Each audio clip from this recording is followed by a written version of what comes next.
السلام عليكم ورحمة الله وبركاته. كبجمتوتا وردفتوتا كنا ديبيني أرى وان أجائبا وان سلا علمنا ما هند لغا مجد يا دمني حنان دلايدي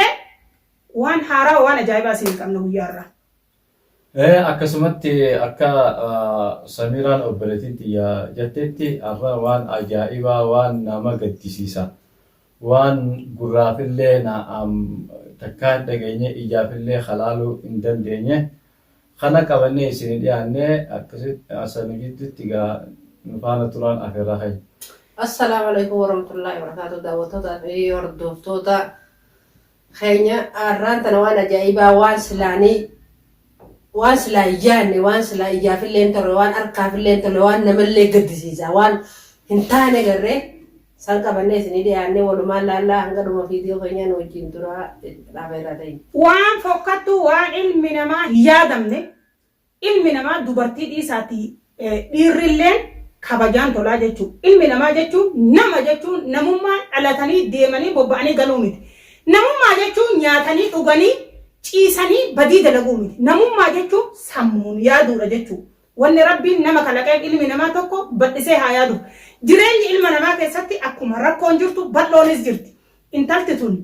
kaleessa abbaa manaa kiyyaa karafu halkan keessa sa'aatii raahuu yeroo ammaa kana keessatti fokkatu waan fokkata waan gadi galoo wanni namni wasanni dalagu dalaydee halkan edaa mana shariif keessatti cafaraa bulanii ani mana kiyya manni kuni mana urjii gaafa urjii keessa yoo ka yaadatan taate manni kiyya kuni ka urjii gaafa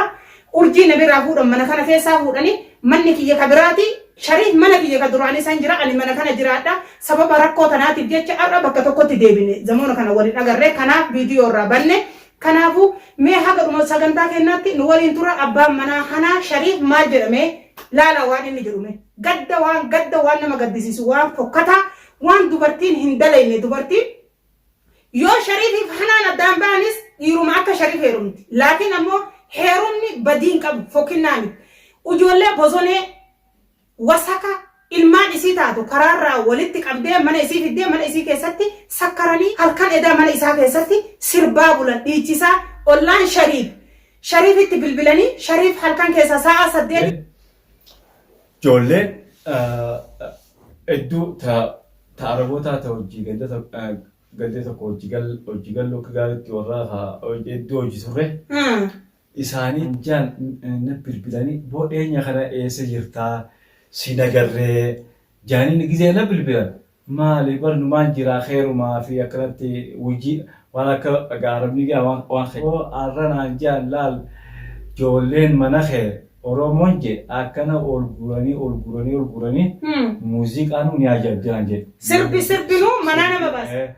Ilaa hudduu itti baratanii nutuu amma oo dandeesse hottu naan je hottu laaluu dandeessaa uran.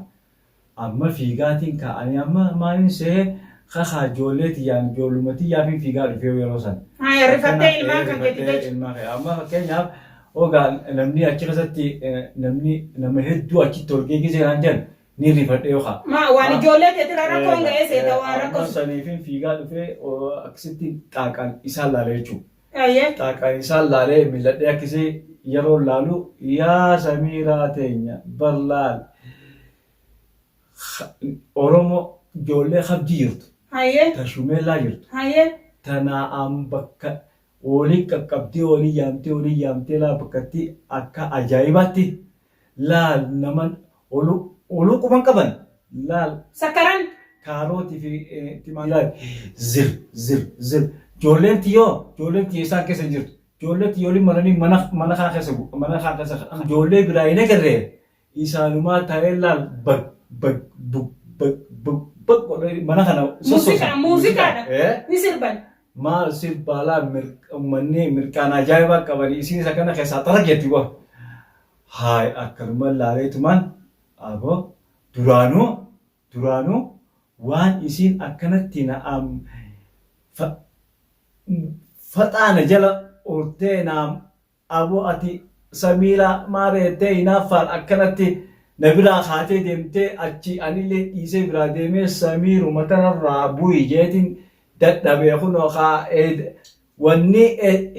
duraanuu isiin karaa godhattee waan kana iyyaaloo mana keessatti olii guurrattee amma mee Shariif heddumaanuu si dubbii afaanii qaba hordoftoonni waan siin jedhan hanaan tuni badiin qabdu manatti galii siin jedhan ati ammoo hanaa tana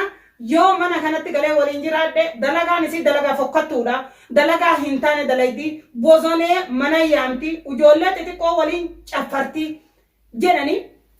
ati rakkinna kan kee kamanaa si baase kana ummata Oromoo ummanni Oromoo haadha ilmaanii mana deebisiin jedhani jecha daawwattootaati fi ummata Oromoo manguddoo Oromooti manatti sii deebifte mana deebis aaduma Oromoon qabdu keessatti ati kaleessa manaa baate torbaan eega mana kan keetti baate kaleessa manaa baate isii gulantaa kan kee siree kan keetirra nama fiddee mana kan kee keessatti cafaruun kuni sarummaadha viidiyoo isaan sakkaran qaruuraa isaan dhugan hunda isii harkaa qabna garuu nuti ummata Oromoo duratti fuulduratti baafnee haati manaa Shariif haati ijoollee Shariif farshoo dhuyti ani mataa kiyyaa hin qaanfadhu ofitti salphadhu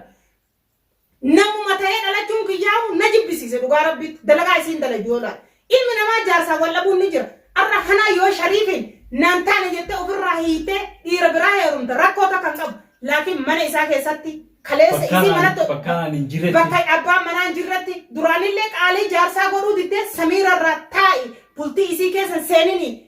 gocha namaa keessan seenini ilma namaa bu'i ilma namaa dhiisi ilmaan keenya guddifannaa jedhee kadhatee dadhabee hin dhiisu dubbii kana hin dhiisu jettee sababa san irratti isii fi Shariif addaan baanii Shariif mana kiyya jira Shariif kanarrallee borullee ni fuusisa aruusni isaa yeroo gabaabaa keessatti Shariif itti fuudhu laakiin ammoo gocha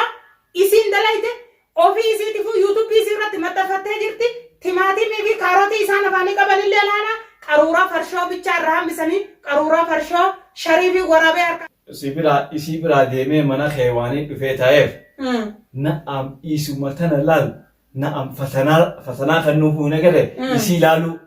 mee namni kun qaalii ani godhee biraa deeme san mee namni kun ta duraanirra ni wayyaamo mee adabattee teessimo mee balaaqalaa fi kana dhiisteetuma ilmaasii guddifattee dalagattee maaree kana laaluufin anu hanqanaa'u biraa mana kee waan na teesseewu waaniin booda arkuu ta'u kunoga rabbiin agarsiise. Waan isiin dalaytu akka isiin gocha isii kanarra akka isiin gocha isii kanarra seenuu itti haftuuf jechuudha. Amma mucaan amma bayaan gaafa dura olloleessan illee innilleen akkana biraa taa'eeti akkana hamilee kanaaf hin sodaatiin nuti si cinaa jiraati maarree nu cinaa jiraati nuti si gargaaraati maarree ta'a. waan akka isii waan isaan isii godhan sila agarte ana kalma ani naafallee natti jirtu beete bas isii akkanatti harka dhawanii fi hey akka ijoollee maraattu magaalaa seente maraattu amma wanta kaasii isuma maraachanii shaara baasu malee namni tokko waa godhatanii intala farshoo hin beekne intala magaalaa hin beekne farshoo bitatanii waan fedha barsiisan haarudii fi timaatiin qabaa bunanii haya buudhichisaa bulan maal jechuudha siin gargaara duyi dabalatti qabne ilmaan si hojii guddisa ilmaan wajjin osoo ilmaan abbaan yaman kan masuufa abbaan kennuuf ilmaan nusi qarqaara na duuda bal'aa sii qaba ilmaan si waliin guddisa akkamitti ijaarsa si eessa geecha akkamitti san Faatuma gaafa isaa fi Shariifii fi isin gaafa duraa wallolanis isiirra goree Shariif arrabse viidiyoo duraa irratti Shariif jalatti arrabsaa ture itti roorrisin jedheen gabbee atiirra isii fi gurbaan bayaan jedhasan wal keessa harka qaban mistilaa yidduu jira ganaa baafataniiti ni eeyna mistirumaa yidduu jira mistirri yidduu jiru kanaan isii maddii taa'ee farshoo dhugee kaaroot nyaateeti timaatiin nyaatanii siin gargaara si bira dhaabadha maal jechuun jedheen inni ilma eenyuti eenyurra dhaabbatee ilmaan abbaan jiraan lubbuun jiru gargaara kana takka dhageenyeen darbartu salphinna rabbi si haa salphisuun talatan Shariif wallahi sababan talatanaa salphate gara gabba'uun dhabe mataa ol qabatuu dadhabe amma inni hagana bira taa'u kanaas gizeen viidiyoo marrumalee yeroo kan maannaan jedhe Shariif mee hanuma tana waan isiin taatuun ilaala yookiin abbaa mana kiyya anasitti balleesse jette isiinuu badii balleesse